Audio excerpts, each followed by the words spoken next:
तर लपंडाव या मालिकेच्या आजच्या भागात आपल्याला असं पाहायला मिळतं की आता इकडे सखीने तो ॲल्बम जो आहे फोटोचा तो पाहिलेला असतो आणि त्यानंतर आता इकडे कान्हा सखीला म्हणत असतो की मला तर असं वाटतं ना की गेल्या जन्मात मी कृष्ण तुम्ही राधा असे असाल. हां, मला तर असं नेहमी वाटतं पण तुम्हालाच वाटत नाही. पण जाऊ दे, जेव्हा कधी त्याची वेळ येईल तेव्हा तुम्हाला ते सगळं आठवेल. त्यावर इकडे आता सखी म्हणते की चल चल, आता तो आपल्या चाळीतला चंदू आहे ना त्याच्यासारखं मला आता वाटतंय की उगाच काही बच्चन देऊ नकोस, आला मोठा गेल्या जन्मातल्या गोष्टी सांगतोय. त्यानंतर मग आता इकडे सखी कान्हाला विचारते, तुला एक विचारू का रे? तर त्यावर सखीला कान्हा म्हणतो, हा विचारा ना, काय विचारायचं आहे? तर त्या आता सखी म्हणते, तुझे बाबा कसे गेले?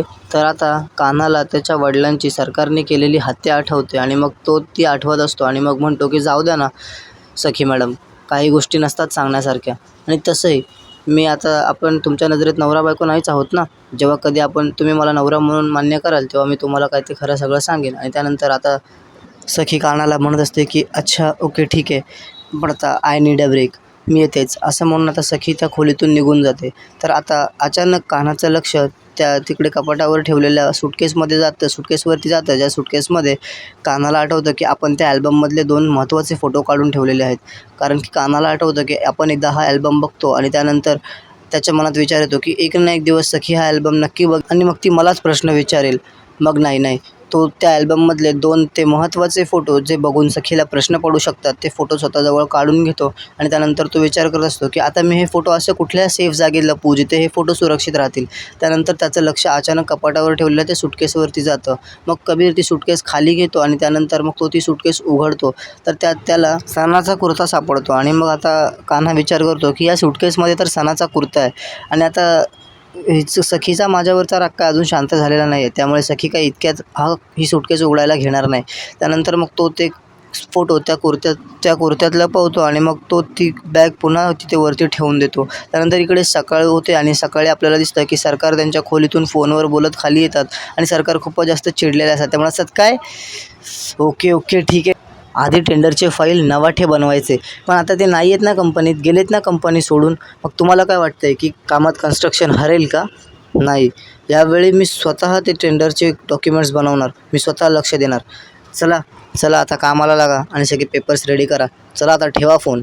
असं म्हणून आता सरकार येऊन सोफ्यावरती बसलेले असतात आणि सरकार खूपच चिडलेले असतात आणि सरकार म्हणत असतात की कालच्या तमाशामुळे ना डोकं दुखतंय खरंच आता माझं. तर त्या आता यांना ते सरकारला भूक लागलेली असते. तर सरकार म्हणत असतात, अगं वेदू, काय नाश्ता आणतेस का मी मेल्यावर आणतेस ब्रेकफास्ट? त्यानंतर आता इथे कान्हा आणि सखी पोचलेले असतात. तर कान्हा म्हणत असतो, मेल्यावर? सरकार मेल्यावर? ही काय भाषा वापरताय तुम्ही ह्या घरात? ही काय भाषा आहे मेल्यावर म्हणजे?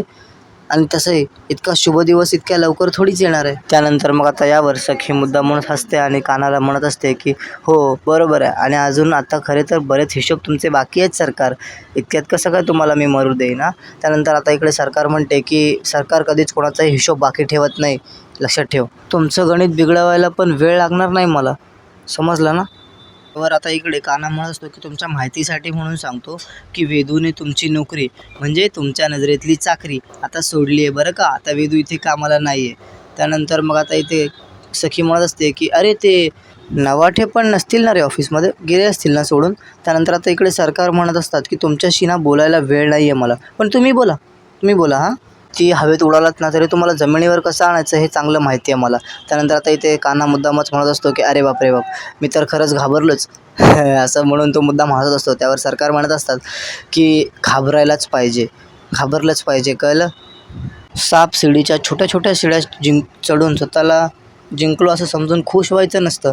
ॲट दी एंड शेवटी तिकडे एक मोठा साप असतो जो गिळून टाकतो सगळं. त्यानंतर आता इथे सखी म्हणते, काय सरकार तुम्ही स्वतःला साप म्हणून घेताय?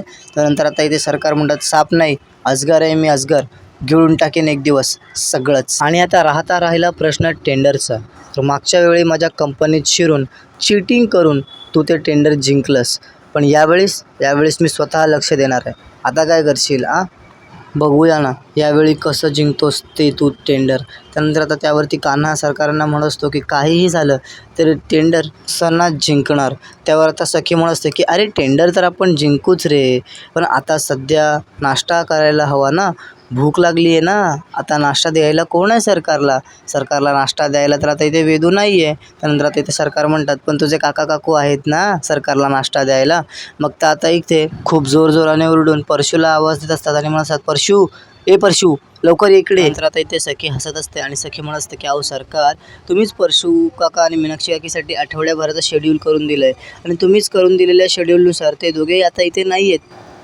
म्हणजे भाजी आणायला गेले आणि ते काही इतक्यात तरी येणार नाही. आणि मग ते आले की मग तुम्ही लाचारासारखं त्यांच्याच हातून खा. त्यावर आता इथे सरकार म्हणत असतात, लाचार कोणाला म्हणालीस तू? हां, लाचार कोणाला म्हणालीस? त्यानंतर आता सरकार खूपच चिडलेले असतात आणि त्या विचार करत असतात, काय लाचार कोणाला म्हणालीस तू? हां. त्यानंतर आता इथे कान्हा म्हणत असतो की तुम्हाला नाही, म्हणजे कसं आहे ना, आपण त्यांना इतकं बोलायचं अगोदर आणि मग त्यांच्याच हातून खायचं, ही लाचारीच झाली ना. म्हणजे खरं तर ही लाचारीच झाली ना, दुसरं काय? हां, असं म्हणून तो हसत असतो. त्यावर सरकार म्हणतात, काय सरकार कधीही लाचार नाही आहे, कळलं? आणि राहिला प्रश्न नाश्त्याचा, तर ऑर्डर करेन, ऑर्डर अशी येईल. त्यानंतर मग आता इकडे सरकार ऑर्डर करायला जातात, पण त्यानंतर इकडे नेटवर्क नसतं फोनमध्ये. त्यावर सखी मुद्दामून म्हणते की सरकार, नेटवर्कलासुद्धा तुम्ही नाही आवडलात वाटतं. आणि ते दोघे हसत असतात. त्यानंतर ते सरकार इकडे दोघांकडे सुद्धा रागाने बघत असतात आणि मग सरकार तिकडून त्यांच्या खोलीत निघून जातात.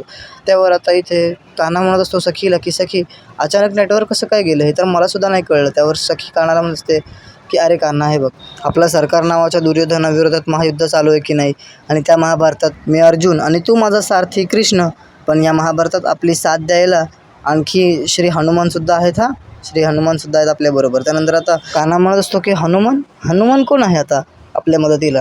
त्यानंतर आता इथे पडद्याआड लपलेला गौतम काका बाहेर येतो आणि त्याच्या हातामध्ये नेटवर्क जॅमर नावाची एक मशीन असते. त्यानंतर आता इथे सखी म्हणते की सरकार जर स्कॅमर आहे तर आपल्याकडे पण जॅमर आहे ना बॉस.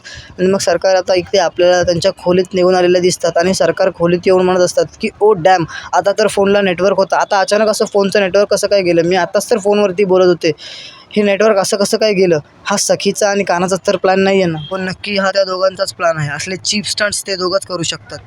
तर आता इकडे काका म्हणत असतो, आता ती खाली गेली आहे खरी, वरती गेली आहे खरी, पण ती आता काही ऑर्डर करेल शकेल का खरंच?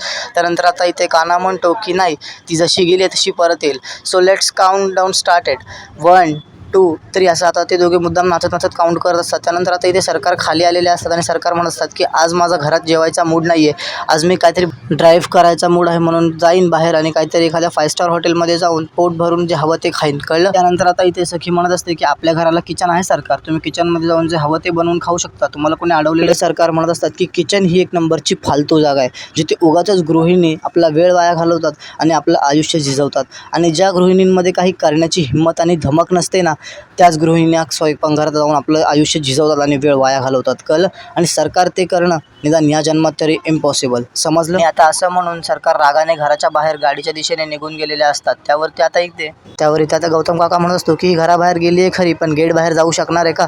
त्यावर इकडे आता आपल्याला सरकार घराबाहेर आलेल्या दिसतात आणि सरकार म्हणतात की अरे, ही गाडीसुद्धा आत्ताच पंक्चर व्हायची होती, रेस्टॉरंटला कशी जाणार?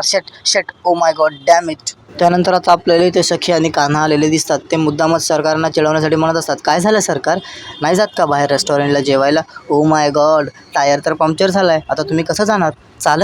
चालत जाणार की काय आता तुम्ही रेस्टॉरंटला? आता हे ऐकून सरकार खूप जास्त चिडतात आणि म्हणतात की नाही, मोबाईलमध्ये ना एक ॲप असतो, ज्या ॲपवरून आपण कॅब बुक करू शकतो. हां, कॅब बुक करता येते मला, कळलं? का तुम्ही रिक्षाने जाताय सरकार? पण नाही, सरकार रिक्षाने जाणार नाहीत ना. सरकारच्या स्टँडर्डला रिक्षा कशी आपल्या सरळ साध्या सोप्या गरीब माणसांचं काम. त्यामुळे कसं आता सरकारने रिक्षाने जायचं म्हणजे जरा कठीणच आहे, नाही का?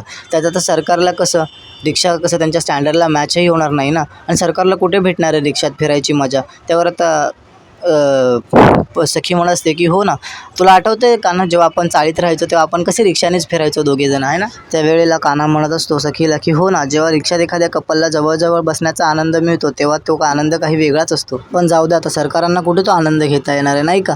सरकार तर आता काही ऑटोने जाणार नाहीत, आहे ना? त्यानंतर सखी म्हणते की काय आता सरकार उपाशीच राहणार की काय मग? त्यानंतर आता सखीवरती सरकार चिडतात आणि म्हणतात की नाही, या मोबाईलमध्ये ना एक ॲप असतो ज्याच्यावरती कॅब बुक करता येते आणि मला ते चांगलंच करता येतं. मी आता कॅब बोलवते, कळलं? त्यानंतर सरकार आता इथे चिडून किचनमध्ये आलेले असतात आणि सरकार खूपच जोरजोरात आढळरापट करत असतात. त्यांना भूक लागलेली असते आणि त्यांना काही स्वयंपाक येत नसतो. त्यानंतर म्हणत असते, का सरकार तुम्ही तर गृहिणींना फालतू म्हणाल होतात ना, मग एका फालतूबाईचं कामसुद्धा तुम्हाला करता येत नाही का? अहो सरकार, तुम्हाला तर काय काय करता येतं, साधा स्वयंपाक करता येत नाही आहे. त्यावरती आता काना मुद्दा म्हणत असतो की अरे नाही सरकारनं तर सगळं येतं, सरकार आता नक्कीच बनवतील स्वयंपाक आणि बघ काय बनवतील ते. आणि त्यानंतर आता सरकार इथे आदळआपट करत असतात. तर सखी म्हणते की गृहिणी ही कधीच फालतू नसते, गृहिणी ही अन्नपूर्णा असते आणि प्रत्येक घराचं किचन हे त्या घराचं हृदय असतं आणि गृहिणी ही तिथली अन्नपूर्णा असते.